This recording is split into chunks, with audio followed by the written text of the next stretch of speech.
제가 그분들의 처지였다면 훨씬 더 점잖고 우아하게 말했을 것 같은데 하는, 제가 늘 말씀드리는 것처럼 민주당이 국민의 신뢰를 충분히 받지 못하는 것은 단합하지 않아서가 아니라 변화하지 않아서입니다.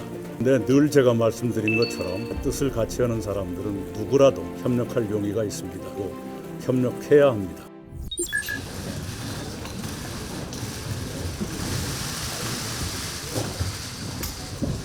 존경하는 국민 여러분,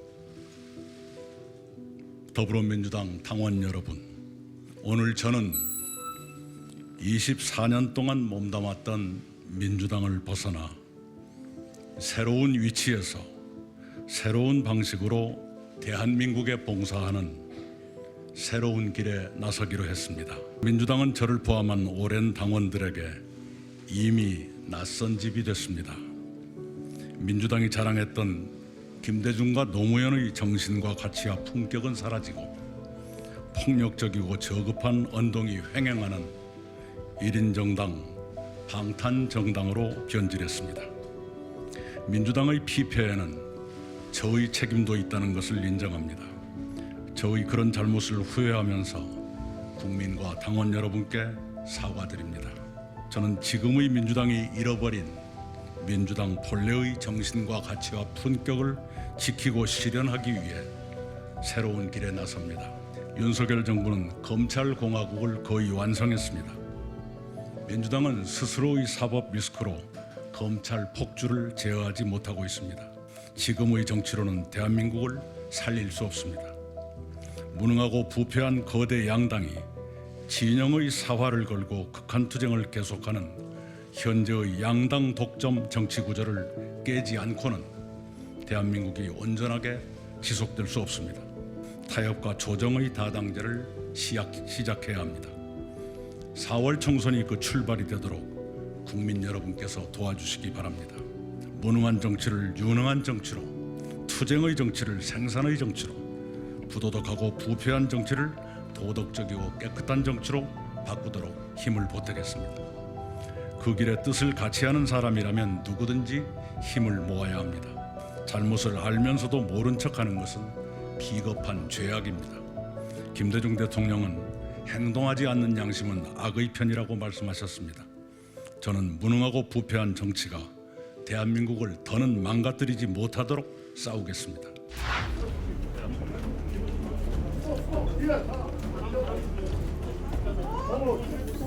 네, 그분뿐만 아니라 120여 명의 동료 의원들께서 그런 성명을 발표했다는 걸 알고 있습니다. 제가 그분들의 처지였다면 훨씬 더 점잖고 우아하게 말했을 것 같은데 하는 아쉬움이 있었습니다. 제가 늘 말씀드리는 것처럼 민주당이 국민의 신뢰를 충분히 받지 못하는 것은 단합하지 않아서가 아니라 변화하지 않아서입니다. 그런 말씀을 하시는 심정은 이해하지만 그런 노력을 평소에 당의 변화를 위해서 썼더라면 어땠을까 하는 아쉬움이 느껴집니다. 그런데 늘 제가 말씀드린 것처럼 뜻을 같이 하는 사람들은 누구라도 협력할 용의가 있습니다. 그리고 협력해야 합니다. 김대중 대통령은 국민보다 반발짝만 앞서가라 고 주문하시면서 늘 중도 개혁을 추구하셨습니다. 예전부터 민주당은 중산층과 서민을 위한 정당을 자처해 왔습니다.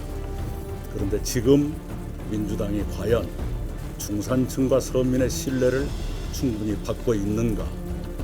그 길을 저는 민주당이 잃어버리고 있다고 생각합니다. 그 길을 되찾아서 뭔가 국민을 위해 합의하고 생산해내는 그런 정치로 바꾸는데 새로운 세력이 필요하다, 이렇게 생각하고 그 길을 가고자 합니다. 윤석열 정부 출범 이후에 국회가 어떻게 일해왔던가, 양당 관계가 어땠던가 하는 것은 여러분이 더 잘 아실 것입니다. 서로가 사활을 걸고 투쟁을 하다 보니까 정작 국민을 위해서 해야 할 일들은 소홀히 됐고, 한쪽은 단독 처리, 한쪽은 거부권, 이런 식의 악순환이 계속되다 보니까 국민의 손에는 아무것도 남지 않는 그런 무익, 이익이 없는 정치가 계속되고 있다, 이렇게 생각합니다. 폭풍이 나오고 있습니다. 이 부분에 대해서 좀 어떻게 생각하시는지 알고 싶습니다.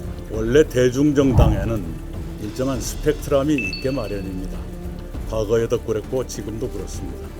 그것을 너무 크게 볼 것은 아니다. 오히려 공통점을 찾아가면서 그것을 추구하는 것이 훨씬 더 생산적일 것이다. 이렇게 생각합니다.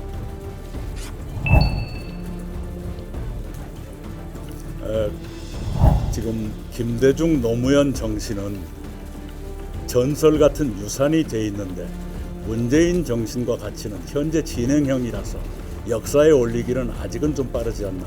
그것 때문에 뺐습니다.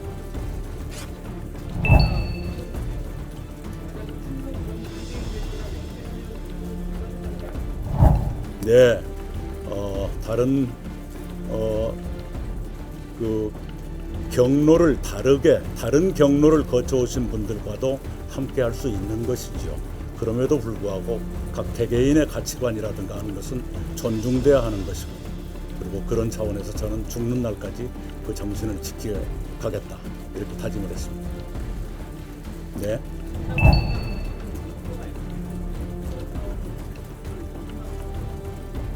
네, 양당의 철옹성 같은 독점 구도를 깨뜨리는데 의미 있는 정도의 의석, 되도록이면 많이 얻었으면 좋겠습니다.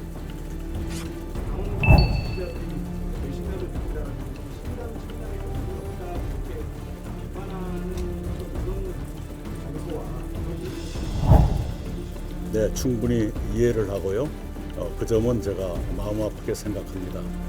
저도 저희 아버지가 돌아가시는 날까지 민주당 당원으로서 수십 년 동안 아무런 보상도 받지 않고 봉사했기 때문에 그 심정을 잘 알고, 그래서 그분들께 특별히 이해를 구하는 그런 회견을 했습니다.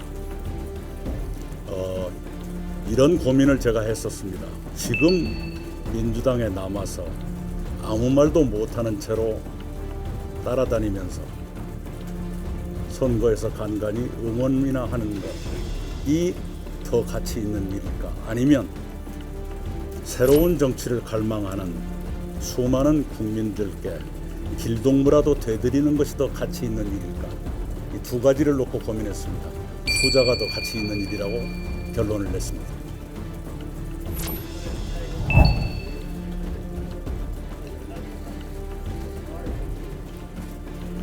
제가 귀국 후에 2번 배웠다는 얘기는 이미 했고요. 국가나 당에 대한 우려, 이런 것은 교환한 바가 있습니다. 그저께 김대중 대통령 탄생 100주년에서 문재인 대통령께서 말씀하신 것 가운데 저는 주목한 것이 정치가 다시 희망을 만들어내야 한다는 말씀을 저는 주목했습니다. 그 말씀은 현재의 정치는 희망을 만들어내지 못하고 있다는 진단이죠. 저도 똑같습니다. 현재의 정치가 국민께 절망을 드리기 때문에 희망의 통풍구랄까요? 바람이 통하는 그런 길을 만들어내는 것이 필요하다. 그 점에서 제가 하고 있는 일이 문재인 대통령의 우려와 어긋나지 않는다고 생각합니다.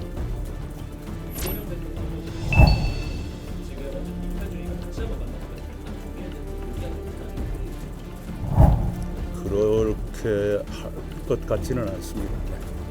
네. 11월 말쯤에 네.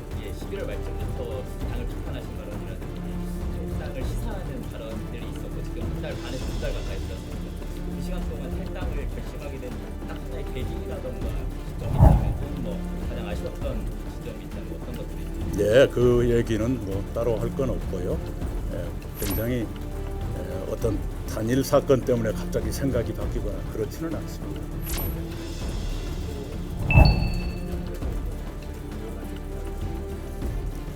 그분들은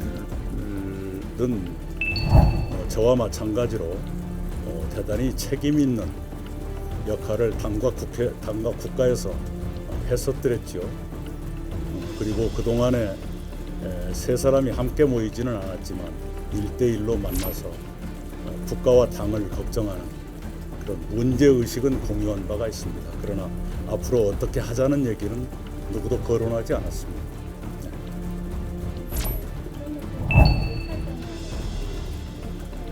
예, 그거야말로 지혜가 필요한 것이죠. 그런데 입장이 다른 분과 만날 때도 나의 입장은 분명해야 되는 것입니다. 옛날 김대중 대통령은 당신과 정반대의 보수의 지도자와 연립정부를 꾸렸었고요. 아주 보수적이었던 분을 통일부 장관, 안기부 장 이렇게 시켰었어요. 그래도 국정을 잘 운영했습니다. 지금 제3지대에서 만날 사람들이 김대중 대통령이 만났던 그분들과 보다는 훨씬 더 가까운 거리에 있다고 저는 생각합니다. 그 제3의 펜스가 현실화되면 굉장히 그 넓은 백그라운드의 정치적 비전을 가지고 보이게 되는데 이분들을 결합할 수 있는 공통의 가치는 어떤 걸? 네, 제가 아까 말씀드린 대로 정치를 바꿔야 한다. 이것이 공통된 열정입니다. 그것도 같은 말씀의 반복입니다. DJP 연합보다는 훨씬 더 거리가 가까운 사람들끼리 모이게 된다. 이 말씀드립니다. 시간 문제 어떻게 더 중요하게 조정하시는 지금 양당, 기성 정당들도 그들이 표방하는 가치는 근사한 것들이 많죠.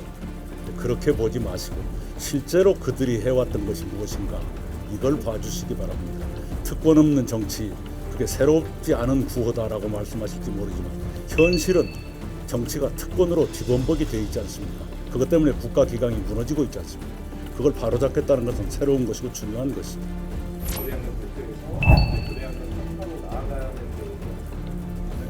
오히려 양당에서 대표까지 지냈기 때문에 그 폐해를 더 알 수 있다고 생각합니다. 아무것도 모르고 경험도 없는 사람들이 하는 것보다는 양당에서 함께 했고 또 책임 있는 역할까지 했던 사람들이기 때문에 그런 반성에 입각한 새로운 정치, 새로운 시도, 그것은 오히려 더 결실을 맺기 쉽다 이렇게 생각합니다.